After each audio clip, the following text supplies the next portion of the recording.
Bismillahirrahmanirrahim. Assalamualaikum warahmatullahi wabarakatuh.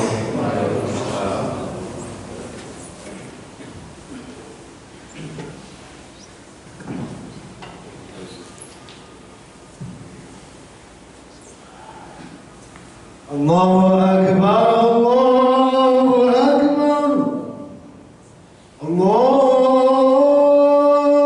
Akbar, Allahu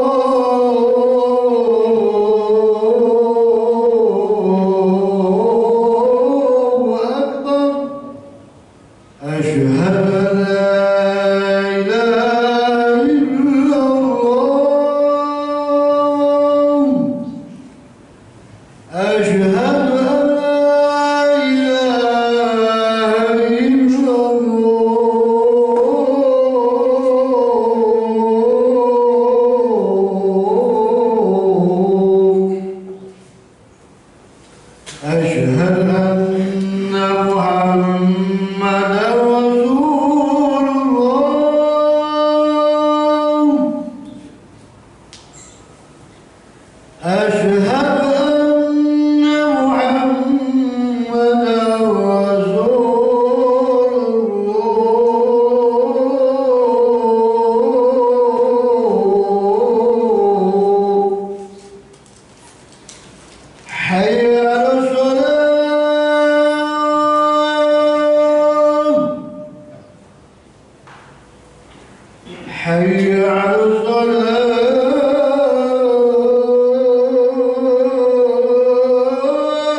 Alhamdulillahilladzi arsala rasulahu bil huda wa dinil haqq liyuzhirahu 'ala ad-dini kullihi wa kafa billahi shahida. Asyhadu an la ilaha illallah wahdahu la syarika lah. Iyyahu na'budu wa iyyahu nasta'in. Wa asyhadu anna Muhammadan abduhu wa rasuluhu khatamul anbiya'i wal mursalin. Allahumma salli wa sallim ala sayyidina wa habibina wa quwwatina wa syafi'ina wa maulana Muhammadin wa ala alihi wa ashabihi wa man tabi'ahum bi ihsanin ila yaumiddin. Ma'asyiral muslimin rahimakumullah. Usikum wa nafsi bi taqwallah faqad fazal muttaqun. Kama qala Allah ta'ala fil Qur'anil Karim, a'udzu billahi minasyaitonir rajim. Ya ayyuhalladzina amanu taqullaha haqqa tuqatih wa la tamutunna illa wa antum muslimun. Wa qala aidan ya ayyuhalladzina amanu idza nudiya lis-salati min yaumil jum'ah fas'au ila dzikrillah wa dharul bay' dzalikum khairul lakum in kuntum ta'lamun. Shadaqallahul adzim. Ma'asyiral muslimin rahimakumullah. Alhamdulillah, kalimat yang pantas kita panjatkan kehadirat Allah Subhanahu wa taala dalam situasi yang tidak begitu menentu. Kalimat syukur ini harus kita panjatkan selalu, setiap saat, setiap detik harus kita panjatkan, karena merupakan implementasi dari keimanan kita kepada Allah Subhanahu wa taala. Dalam sebuah hadis Rasulullah SAW yang diriwayatkan oleh Imam Muslim dari Su'aib bin Sinan, beliau mengatakan, ajaban li amrin muslim, sungguh menakjubkan urusan orang mukmin. Walaysa dzalika illa lil mu'min, tidaklah demikian kecuali dia beriman. Idza asabathu syarra syakar. Kalau dia diberikan kelapangan, maka dia bersyukur. Fakana khairun lahu, maka itu baik baginya. Wa in asabathu darra, kalau dia diberi kesempitan, fasbur, dia bersabar. Fakana khairun lahu, maka itu juga baik baginya. Pada prinsipnya dalam kehidupan yang kita lalui setiap hari ini, hanya ada dua kata kunci yang harus kita jalani, yaitu bersyukur dan bersabar. Ala kulli hal, kita masih diberikan begitu banyak nikmat oleh Allah Subhanahu wa taala. Kita tidak tahu, baru minggu yang lalu ada saudara kita yang masih berinteraksi dengan kita hari ini sudah meninggal. Ada sebulan yang lalu, setahun yang lalu, bahkan kita tidak bisa memprediksi satu hari ke depan pun yang hidup di antara kita, keluarga kita, tetangga kita, teman sekantor kita, itu bisa menjamin kita hidup bersama dia esok harinya. Wallahu a'lam, hanya Allah yang mengetahui. Maka kalimat syukur yang kita panjatkan ini harus terpatri di dalam hati kita jemaah sekalian. Begitu banyak nikmat Allah. Bahkan Allah Subhanahu wa taala di dalam Al-Qur'an sudah mengultimatum, tidak ada seorang pun yang bisa mampu menghitung nikmat Allah yang begitu besar. Wa in ta'uddu nikmatallahi la tuhsuha. Karena begitu banyak nikmat Allah.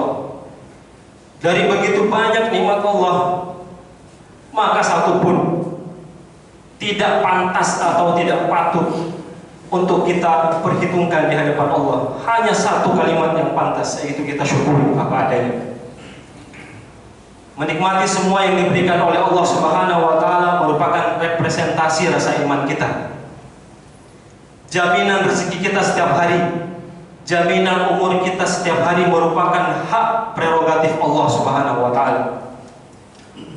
Bahkan Allah mengatakan semua makhluk yang ada di dunia ini rezekinya terjamin. Wa ma min dabbatin fil ardi illa 'ala Allahi rizqiha. Bahkan binatang melata sekalipun berjalan tidak pakai kaki, melihat tidak pakai mata, di dalam bumi yang paling dalam, gelap tanpa cahaya, demi Allah, Allah jamin rezekinya. Demi Allah, Allah atur masa hidupnya. Demi Allah, Allah akan cabut pada waktu yang tepat, pada saat yang pas kalau sudah memenuhi takdirnya, apalagi manusia. Maka kalimat syukur ini harus kita sering panjatkan.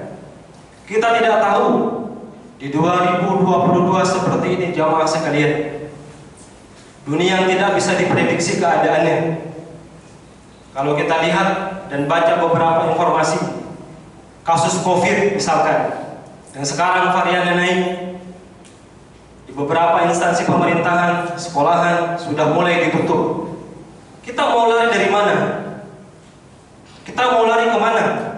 Mau bersembunyi di mana? Kecuali kita memohon kepada Allah Subhanahu wa taala. Bahkan setiap saat pun, mau di tempat manapun, ajal itu pasti menjemput kita dengan catatan rezekinya sudah sempurna. Demi Allah, orang tidak akan meninggal, tidak bisa dimajukan sedikit pun dan tidak bisa dimundurkan sedikit pun, kecuali rezekinya sudah pas. Berarti sudah saatnya dia meninggal. Takdir Allah sudah memenuhi. Nikmat inilah yang kita harus syukuri. Jamaah hadirin rahimakumullah. Di antara ribuan, ratusan, bahkan jutaan nikmat yang Allah berikan kepada kita, ada yang umur kita 20 tahun sampai sekarang, 30 tahun, 40 tahun, bahkan udah 60 tahun ke atas. Dari ribuan, jutaan, bahkan ratusan ribu nikmat Allah, ada satu nikmat yang paling besar, yaitu nikmat hidayah. Nikmat hidayah ini tidak bisa kita peroleh begitu saja, karena dia sekali lagi merupakan hak prerogatif Allah. Siapa yang diberikan hidayah oleh Allah, maka dia akan menerima hidayah itu. Bahkan Nabi sekalipun tugasnya adalah untuk menyampaikan risalah Islam tanpa membolak-balikkan hati seseorang hamba. Nikmat hidayah ini harus kita jaga jamaah sekalian. Tidak ada jaminan, demi Allah tidak ada jaminan sampai akhir hayat kita mengucapkan kalimat la ilaha illallah Muhammadar Rasulullah. Kalau kita baca sejarah, Dulu ada sahabat bernama Ubaidillah bin Jahsy bersama istrinya Ummu Habibah. Selevel sahabat ketika hijrah ke Habasyah meninggal dalam keadaan Nasrani. Tidak ada jaminan hidayah ini jemaah sekalian. Pada tahun 270 Hijriah ada tabi'in bernama Abdah bin Abdurrahim, hafiz Quran 30 juz. Selama hidupnya dia tidak pernah meninggalkan puasa Daud. Hari ini puasa, besok tidak puasa, besok lusanya puasa, dan seterusnya. Selama hidupnya dia tidak pernah meninggalkan sholat tahajud. Terkenal di kalangan para tabi'in dia sebagai ahli ibadah. Tahukah jamaah sekalian, ketika penaklukan kota Romawi tahun 270 Hijriah, dia tertarik kepada seorang perempuan. Kemudian perempuan itu meminta dia untuk meninggalkan Islam. Dia rela meninggalkan Islam, meninggal dalam keadaan Nasrani, dalam keadaan murtad, sebelum dia tidur bersama istrinya. Nauzubillah. Hanya 2 ayat yang dia hafal. Rubbama yawadul ladzina kafaru law kanu mu'minin. Seandainya orang-orang yang tidak menerima hidayah itu selama masih hidup, maka dia akan meminta kepada Allah untuk mendapatkan hidayah Islam. Jamaah hadirin rahimakumullah. Kalau kita lihat pada zaman modern, ada salah satu tokoh yang mungkin menjadi pemeran aktor, salah satu tokoh besar, Kiai Haji Ahmad Dahlan. Kalau kita lihat juga kasusnya, sekarang meninggalkan Islam. Nauzubillah min dzalik. Maka Rasulullah SAW di beberapa hadisnya, kemudian para sahabat untuk menjaga sunnah-sunnahnya adalah memupuk hidayah ini. Bagaimana sekiranya kita menjaga hidayah yang sudah kita terima tanpa perhitungan apapun, tanpa perjuangan yang berat, terlahir dalam keadaan muslim, terlahir dalam keadaan beriman kepada Allah Subhanahu wa taala. Di antara ratusan ribu jutaan nikmat yang Allah berikan, nikmat hidayah inilah yang pantas untuk kita jaga dan pantas untuk kita syukuri. Ma'asyiral muslimin rahimakumullah. Ada salah satu pelajaran yang terpenting untuk memupuk hidayah yang disampaikan oleh Rasulullah SAW, merujuk kepada Quran surah Al-Jumu'ah ayat 9 yang khatib bacakan di awal tadi. Ya ayyuhalladzina amanu idza nudiya lis-sholati min yaumil jum'ah fas'au ila dzikrillah. Kalau kita baca tafsir Ibnu Katsir mengatakan ketika menafsirkan ayat ini bahwa sebenarnya indikator keimanan seseorang itu kalau dikomparasi dengan ibadah kita di hari Jumat adalah dia bergegas, dia bersegera, dia berburu-buru ila dzikrillah, untuk mengingat Allah. Maka para sahabat juga menafsirkan, bahkan ulama salafus saleh menafsirkan ketika kita untuk memupuk hidayah ini dengan kalimat zikrullah, ingat kepada Allah, maka yang pantas untuk kita ingat kepada Allah itu adalah implementasi di hari Jumatnya adalah khusyuk. Bahkan kalau kita introspeksi jamaah sekalian, kalau kita introspeksi kehidupan kita sehari-hari, ada yang kalau hitungannya umur balik 20 tahun, kurang lebih ada sekitar 650 kali Jumat kita laksanakan. Kalau umur kita kurang lebih 30 tahun, kira-kira ada 1150 kali Jumat telah kita lakukan. Kalau kita umur 40 tahun, kurang lebih ada sekitar 1650 kali Jumat kita lakukan. Tapi pertanyaannya jemaah sekalian, di antara ribuan Jumat itu, Jumat manakah yang akan kita andalkan di hadapan Allah? Mungkin ada yang datang pada hari Jumat, duduk di saf paling depan, mendengarkan khatib mungkin 5 menit di awal, kemudian hilang sesaat. Wallahu a'lam. Kita tidak bisa memprediksi. Tapi yang jelas jadikan Jumat ini karena dia momentum setiap akhir pekan, momentum 1 pekan sekali. Jadikan kita harus all out. Jadikan semua yang kita lakukan dalam 1 pekan ini momentumnya adalah untuk introspeksi diri. Maka zikrullah menjadi kata kunci. Ada 2 poin yang harus kita imbangi untuk zikrullah. Yang pertama adalah sholat. Di beberapa ayat di dalam Al-Quran Allah Subhanahu wa Ta'ala menyandingkan kalimat zikir itu dengan kalimat sholat. Kalau kita perhatikan, zikir yang paling sempurna di antara zikir kita yang kita baca setiap hari adalah sholat. Di situ ada bacaan Al-Quran, di situ ada doa, ada salawat Nabi. Bahkan di antara dua sujud itu menjadi kesempurnaan kita. Rabbi ghfirli warhamni wajburni warfa'ni warzuqni wahdini wa'afini wa'afani. Sempurna sekali. Kalau setiap sholat yang kita laksanakan mungkin tidak lebih dari 5 menit, itu khusyuk. Maka untuk zikrullah, indikator yang paling dekat adalah kita harus menjaga sholat kita, jemaah sekalian. Maka Rasulullah SAW mengatakan perbedaan antara orang muslim dengan orang kafir adalah di sholatnya. Kalau sholat kita sudah terjaga, sholat wajib sudah terjaga, ditambah dengan sholat-sholat sunnah. Karena amalan yang paling mulia kata Rasulullah SAW adalah adwamuha wa imqal. Amalan yang sedikit tapi dia konsisten. Mungkin kita melaksanakan sholat sunnah hanya 2 rakaat duha di waktu pagi, tapi selama seumur hidup kita laksanakan, nanti kita akan lihat bagaimana kekuasaan Allah Subhanahu wa Ta'ala.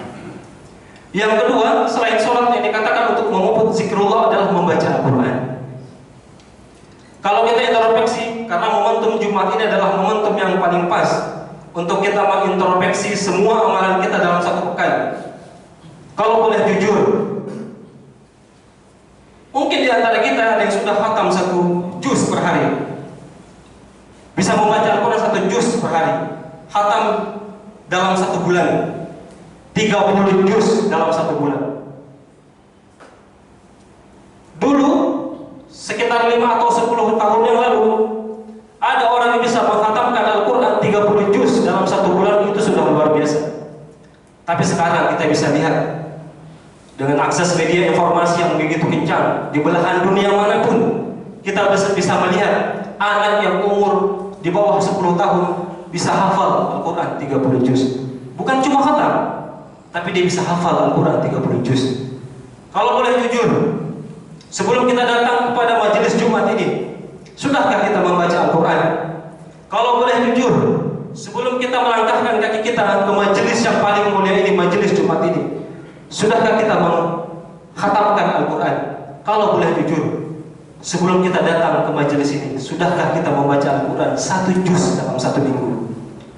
Mudah-mudahan ini terefleksi buat diri kita. Makanya kalimat yang paling dekat kata Rasulullah SAW atau amalan yang paling mendekati untuk zikrullah ada 2 kata kuncinya: sholat, kemudian baca Al-Quran. Ini yang harus kita pupuk jamaah sekalian. Ma'asyiral muslimin rahimakumullah. Yang kedua, yang sifatnya adalah amalan keseharian. Amalan keseharian ini harus kita lakukan juga. Ketika Rasulullah SAW ditanya oleh malaikat Jibril dalam sebuah hadis yang panjang tentang apa itu Islam, apa itu iman. Kemudian malaikat Jibril bertanya, "Mal huwa ihsan?" Apa itu ihsan? Kemudian Rasulullah SAW menjawab, "Al-ihsan an ta'budallaha ka'annaka tarahu, fa in lam takun tarahu fa innahu yarak." Al-ihsan ini dimanakan oleh para ulama dalam 2 kategori. Ihsan kita kepada Allah, ta'abbud kita kepada Allah. Kemudian ihsan kita kepada sesama manusia. Ihsan kita kepada Allah adalah kita menyembah Allah seakan-akan Allah itu melihat kita, seakan-akan kita melihat Allah. Kalaupun kita tidak melihat Allah, yakinlah Allah Maha melihat. Allah melihat semua aktivitas kita. Allah melihat semua amalan kita. Ibadah kita seharian, aktivitas kita seharian, dari kita bangun tidur sampai tidur kembali, Allah Maha melihat.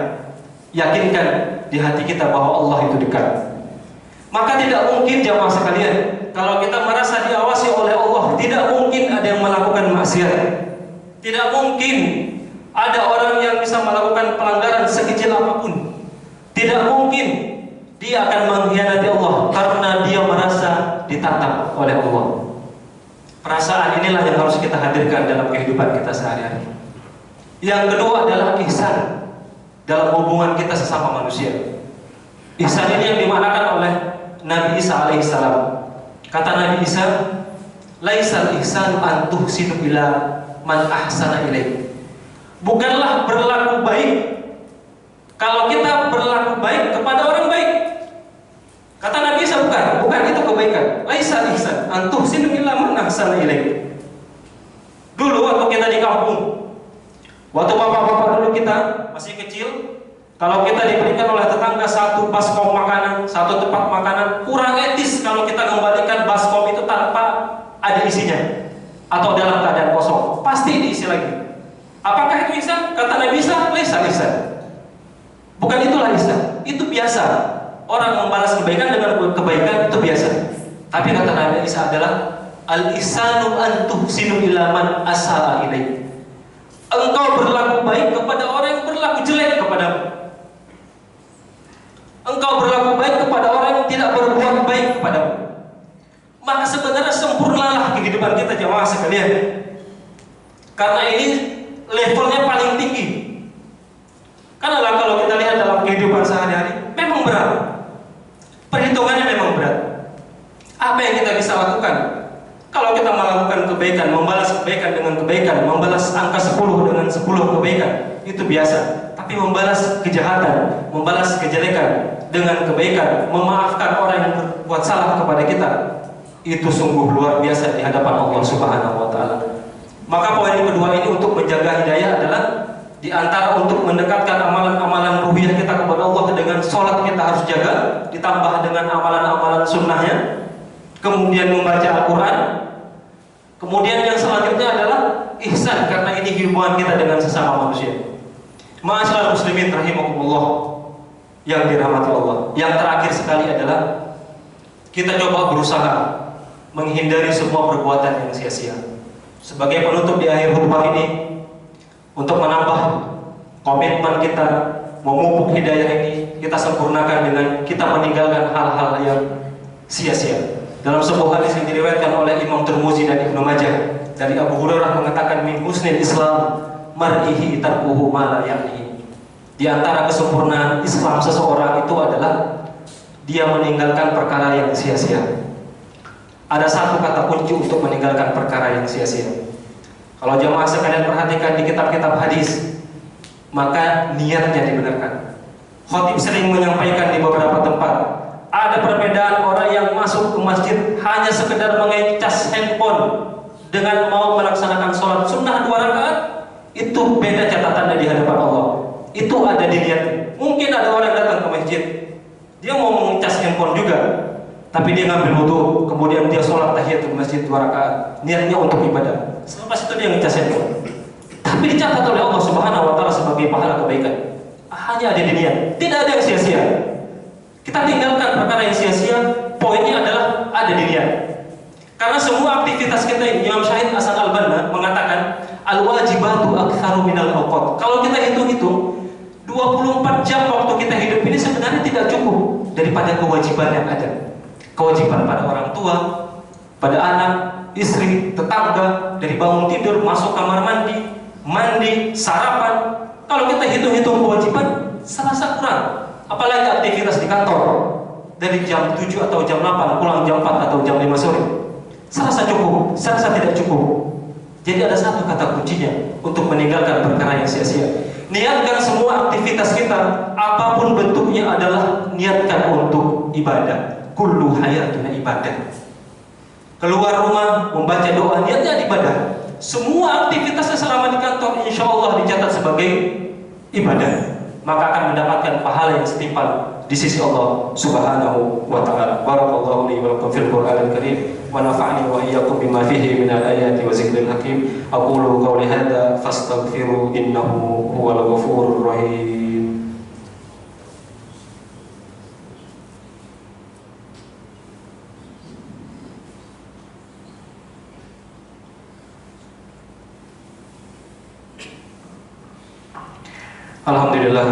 Alhamdulillahilladzi hadana li hadza wa ma kunna linahtadiya laula an hadana Allah. Asyhadu an la ilaha illallah, asyhadu anna Muhammadan abduhu wa rasuluhu la nabiyya ba'dah. Ma'asyiral muslimin rahimakumullah, usikum wa nafsi فقد فاز المتقون كما قال الله تعالى في القرآن الكريم يا أيها الذين آمنوا اتقوا الله حق تقاته ولا تموتن إلا وأنتم مسلمون واعلموا إن الله وملائكته يصلون على النبي يا أيها الذين آمنوا صلوا عليه وسلموا تسليما اللهم صل على محمد وعلى آله وأصحابه ومن تبعهم بإحسان إلى يوم الدين اللهم اغفر للمؤمنين والمؤمنات والمسلمين والمسلمات الأحياء منهم والأموات إنك سميع قريب مجيب الدعوة ويا قاضي الحاجة اللهم بارك لنا في رجب والشعبان وبلغنا رمضان ربنا هب لنا من أزواجنا وذرياتنا قرة أعين واجعلنا للمتقين إماما ربنا ظلمنا أنفسنا وإن لم تغفر لنا وترحمنا لنكونن من الخاسرين ربنا لا تزغ قلوبنا بعد إذ هديتنا وهب لنا من لدنك رحمة إنك أنت الوهاب ربنا آتنا في الدنيا حسنة وفي الآخرة حسنة وقنا عذاب النار عباد الله إن الله يأمر بالعدل والإحسان وإيتاء ذي القربى وينهى عن الفحشاء والمنكر والبغي يعظكم لعلكم تذكرون